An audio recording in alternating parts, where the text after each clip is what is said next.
नमस्कार, बहुत स्वागत है आपका। आप देख रहे हैं ग्रांड ज्योतिष सीक्रेट। कर्क राशिफल जून जुलाई 2022 आपके जीवन में क्या कुछ बड़ा बदलाव लेकर आया है, ये वक्त चलिए जानते हैं विस्तार से। वीडियो के अंत तक बने रहें और ये प्रेडिक्शन चंद्र राशि पर आधारित है। तो पहले समझते हैं ग्रहों की चाल क्या कहते हैं। देखिए, दसम भाव में राहु और शुक्र एक साथ रहेंगे तो क्या होगा, आपके जॉब की स्थिति क्या होगा हाल। साथ ही पंचम भाव के स्वामी मंगल नवम भाव में देवगुरु के साथ रहेंगे तो आपके जीवन पर इसका क्या प्रभाव पड़ेगा। और शनिदेव की जब पूर्ण दृष्टि पड़ेगी तो रिश्तों की समस्या क्या सच में परेशान करेगी या फिर रिश्ते आपके खूबसूरत हो जाएंगे। तो सबसे पहले शुरुआत करते हैं आपके करियर से।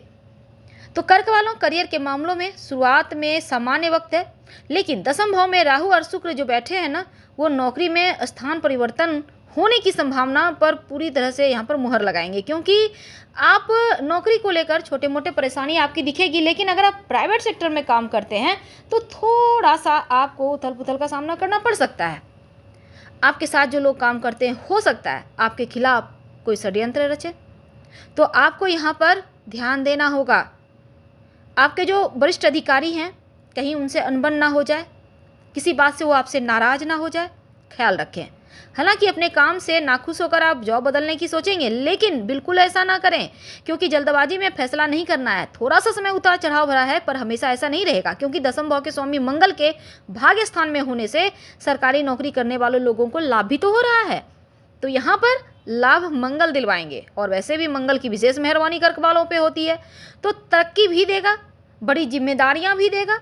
और जैसे ही सूर्य का राशि परिवर्तन होगा तो समय ज़्यादा अनुकूल हो जाएगा, खासकर जो लोग नौकरी करते हैं। आपके काम की प्रशंसा होगी, नए लोगों से जुड़ेंगे, कारोबार बढ़ेंगे, किसी नए क्षेत्र में कारोबार के विस्तार की योजना बनाएंगे, और व्यापारी हैं तो मनचाही सफलता मिलकर रहेगी। बस आपको यहाँ पर अपना बेस्ट देना है, और काम को के प्रति आप थोड़ा सा और निष्ठा भाव से करें। लेकिन अगर हम धन की बात करें कि कितना जोड़ पाएंगे, तो द्वितीय भाव के स्वामी जो सूर्य हैं वो एकादश भाव में बुध के साथ हैं, और जब दोनों मिलकर बुधादित्य योग बनाएंगे तो आपके इनकम जरूर बढ़ेंगे। नवम भाव में मंगल के साथ बृहस्पति बैठे हैं स्वराशि में, तो इनकम आपका कई गुना बढ़ जाएगा। कहने का तात्पर्य एक से ज़्यादा स्रोत से धन आएगा और धन की बारिश होती भी दिखेगी। हाँ, आपको एक्स्ट्रा पैसे आने के योग हैं। कहीं साइड बिजनेस करते हैं तो उससे लाभ होगा, कारोबार व्यापार में निवेश करना चाहते हैं तो आगे चलकर लाभ भी देगा। आपके इनकम में बहुत तेजी से ग्रो करेंगे आप। अब देखिए, इस समय किसी नए क्षेत्र में कारोबार के बढ़ने से भी आर्थिक लाभ आपको होगा। अगर आप विदेशी व्यापार से जुड़े हैं तो खूब लाभ होगा, क्योंकि विदेशी धन प्राप्त होने के पूर्ण संकेत बने हुए हैं। शेयर मार्केट से जुड़े हैं तो लाभ होगा। दसम भाव में राहु और शुक्र के होने से शेयर मार्केट से पूरी लाभ होने की संभावना बनी हुई है। और शेयर मार्केट में पैसा लगा रहे हैं तो थोड़ा सावधान रहिएगा, कहीं भी पैसे इधर उधर लगा देने से बचे, सोच समझ कर लगाइए तो लाभ होगा। घर परिवार की बात करें तो देखिए, द्वितीय भाव पर शनि ग्रह की पुण्य दृष्टि है, तो परिवार में थोड़ा बहुत टेंशन तो है, क्योंकि शुरुआत में थोड़ा तनाव है, कष्ट है। घर से जुड़ी किसी पुरानी बात के सामने आने पर आपके रिश्तों में थोड़ी टेंशन बढ़ सकती है। परिवार के कुछ सदस्य खुद को छलावा महसूस करेंगे, इस वजह से भी अनबन होगा। तो ऐसे में आप धैर्य रखें, बुद्धिमानी से सभी को साथ लेकर चलें तो बढ़िया है। और जो परिवार में सब एक साथ तो हैं पर कोई किसी को पहचान नहीं रहा, इन चीज़ों को दूर करें। संवाद विहीनता जो है ना, इसको समाप्त करें, हर किसी से बातें करें, खुलकर चीज़ों को सामने लाएं तो आपके रिश्ते बढ़िया होंगे। अब द्वितीय भाव के स्वामी सूर्य के एकादश में बुध के साथ हैं तो कोई बढ़िया खबर भी देगा। पारिवारिक जीवन काफ़ी हद तक आपके लिए बढ़िया रहेगा। घर में सुख शांति है, धार्मिक कार्य होंगे, और सूर्य के 12वें घर में आने से घर में किसी नए व्यक्ति का आगमन का संकेत है। कहने का तात्पर्य संतान प्राप्ति के योग बनेंगे। हो सकता है आप का जैसे आपके घर में कोई किसी का विवाह हो। अब भाई बहनों से भी रिश्ते इसमें बढ़िया होगा, उनका लाभ मिलेगा, और रिश्तेदारी ठीक से आप निभाने की कोशिश करें। वैसे करीबी रिश्तेदारों से भी सहयोग और फायदा आपको मिलता हुआ दिखेगा। अगर हम बात करें आपके स्वास्थ्य की, छठे भाव के स्वामी बृहस्पति अपनी स्वराशि में होकर मंगल के साथ भाग्य भाव यानी नवम भाव में रहेंगे, तो बड़ी से बड़ी आपकी बीमारी भी समाप्त हो जाएगी। घर परिवार में बड़े बुजुर्गों के स्वास्थ्य में भी सुधार होगा, और माता पिता की किसी पुरानी बीमारी से भी राहत मिलती नजर आएगी। कहने का मतलब, अगर आपके माता पिता बीमार भी थे तो अब उनके स्वास्थ्य में जो मुश्किलें थी वो समाप्त होगी। तो अगर कोई घर में थोड़ा बहुत भी बीमार पड़ता है तो डॉक्टर के संपर्क में रहिएगा, खुद से डॉक्टर मत बनिए और लापरवाही मत कीजिएगा, नहीं तो फिर मुश्किल में भी पड़ेंगे, क्योंकि सप्तम भाव के स्वामी शनिदेव के अष्टम भाव में आने से जीवन साथी के स्वास्थ्य में थोड़ी बहुत मुश्किलें भी दिखेगी।